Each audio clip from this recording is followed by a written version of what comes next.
honestly, when I was reading an insert by this guy named E. Stanley Jones, and honestly, just saw the term dead reckoning, and I was like, that's really cool. So like, it just stuck with me. I didn't even know what it meant. I was just like, that's really cool. So I just kind of had like an idea in my head to kind of write a song, and it just started coming to me. And I just wanted to read like an insert from the devotion that I was reading. I read this basically every morning that I was here in the program, and this one just really hit me. And it's the term dead reckoning. So basically, this insert says, but it may be that you'll have to launch out and steer by what the mariners call dead reckoning, and steering by obedience to instruments without any sight of the stars. You may have to act on obedience without any stars in the sky. The stars are there, but you don't see them, but act on faith. Keep affirming in your heart, I have paid the price and I accept the gift, it is done. Talk faith to God and to yourself. The answer comes back to you. My grace is sufficient for you.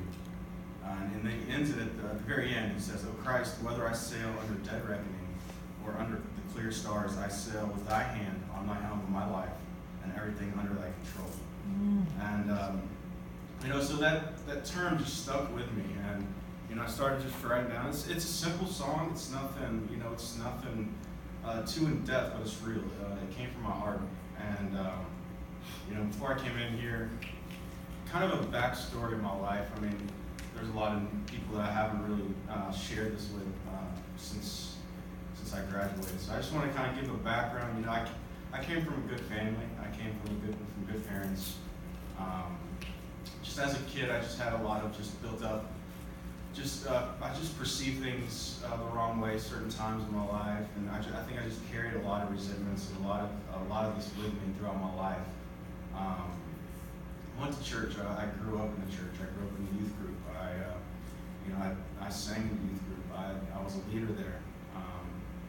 But basically, my whole life, you can almost call it a double life that I was living. I lived one way to please everyone in church, and then away from church, away from them, I would live a different life. And drinking kind of came in. It didn't start very heavily. I started about 20 years old, so I never even drank through high school. But I had a lot of other problems with me besides alcohol. Before the alcohol came in, I had a lot of I was a good liar. I was a good deceiver. I cared about me. I was selfish. So there was porn addiction at a young age that carried on a long time. So there's just a lot of stuff that I've gone through before the alcohol. I came in here to get rid of my alcohol addiction, but it became way more than that. It was a sin. It was a sin problem that I had, and I learned from day one in here that it was a sin issue. It wasn't just the drinking issue. That's just something that I just kept building up before I came in here. So I started about age 20, which is, it was a few beers here and there. It wasn't that big of an issue at that time, but that just kept building, and that kept building. And just at one point, in the last 5 years, it became an everyday issue. I was drinking. Basically, the last 3 years, I would wake up and I would have to drink. It got so bad that I couldn't even function until I had alcohol in my system. And, I got to a point I was in a really dark place the last 3 years. And in my mind, I just believed this lie that, I'm too far gone.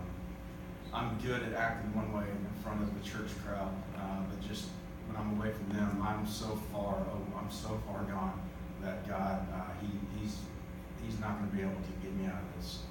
And the more I've been sober, the more I've been here in the program, and just learning each day. He's been there the whole time. He's been reaching out His hand. I wouldn't grab it. I just wouldn't.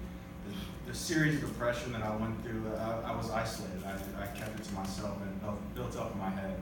And so this song, it's behind each heartbreak, in every battle, He's always there. Through every trial and every storm, He pulls me out. But again, He was there, and he was waiting for me to grab his hand so he could pull me out. And so he's always there. He's always with us. And, just like it says in there, just live by faith. And that no matter what, you could have a clear sky when you're going through life. Everything could look great.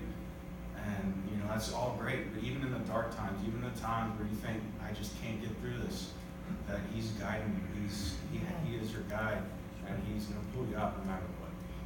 So that's kind of my background. That's kind of where I'm at now. And just let it all out. Just trusting God fully. That's where I'm at.